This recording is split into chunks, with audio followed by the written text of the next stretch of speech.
Strand had always wanted to do a book on a village.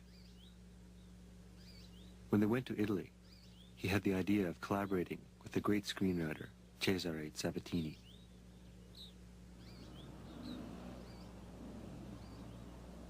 Sabatini had written many of the classics of the Italian neo-realist film movement, films like Bicycle Thief, Umberto D.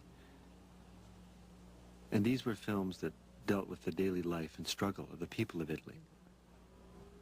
And Strand and Sabatini connected.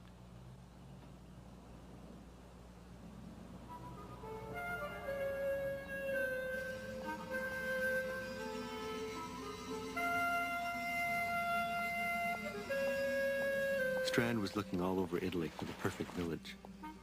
And Sabatini finally suggested, well, why don't we just stick a pin in the map of Italy, and there we'll do the book.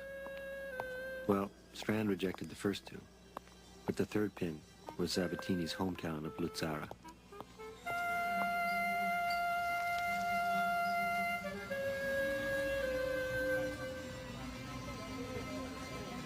My village isn't too cultured. It's very attached to work, the earth, to commerce, to profits, to the dollar, to the basic necessities.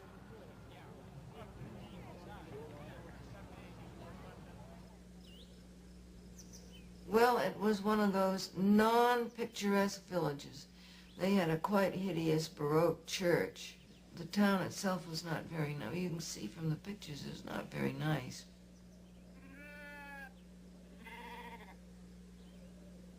But we found that actually it's like that umbrella picture I love so. If you just went in backyards and barnyards, you found things.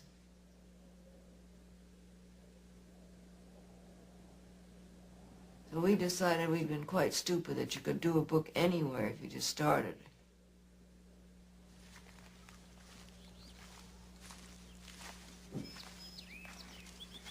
Sabatini would go out and interview, talk to the people of his village, and record their stories about the war, their lives.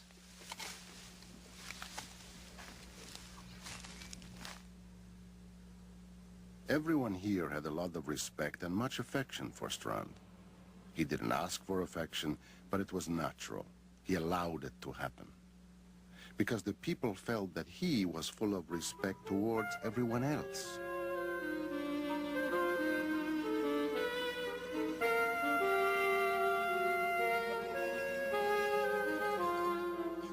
They do not have a great deal of confidence in their point of view, in their imagination.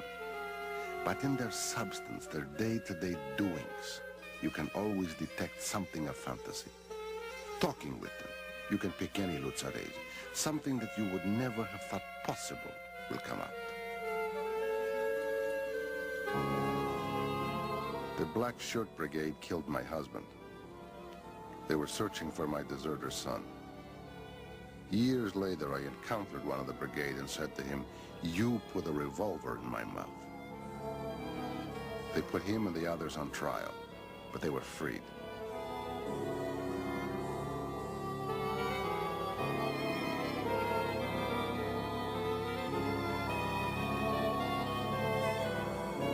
I am the postwoman. My husband was named Campagnoni. He was killed at Reggiola because he was a partisan. There are still the bullet signs on the cemetery wall. My daughter was 10 months old. After the liberation, the town made a special funeral for my husband and the others who were killed. All was in tears.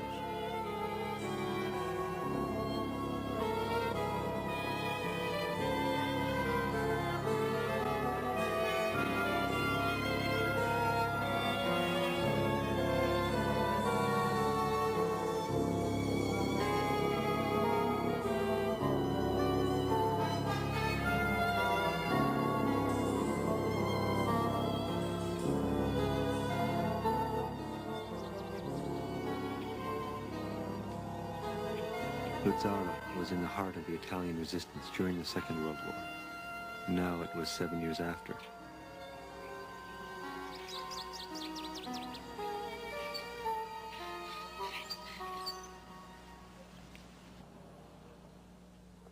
One of the most moving photographs that he made is the Luzzati family. Mother, standing in the doorway, told me about her family.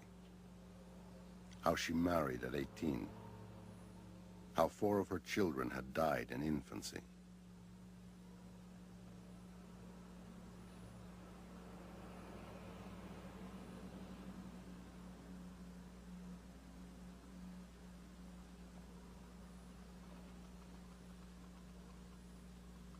In the 20s, her husband on 2 occasions had been clubbed and beaten by unidentified political assailants. Why? She never knew.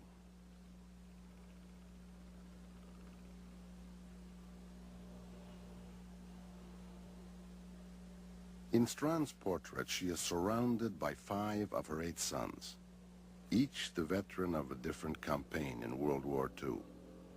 Each a distinct character, but each bound to the woman, to the land represented by that home, that doorway.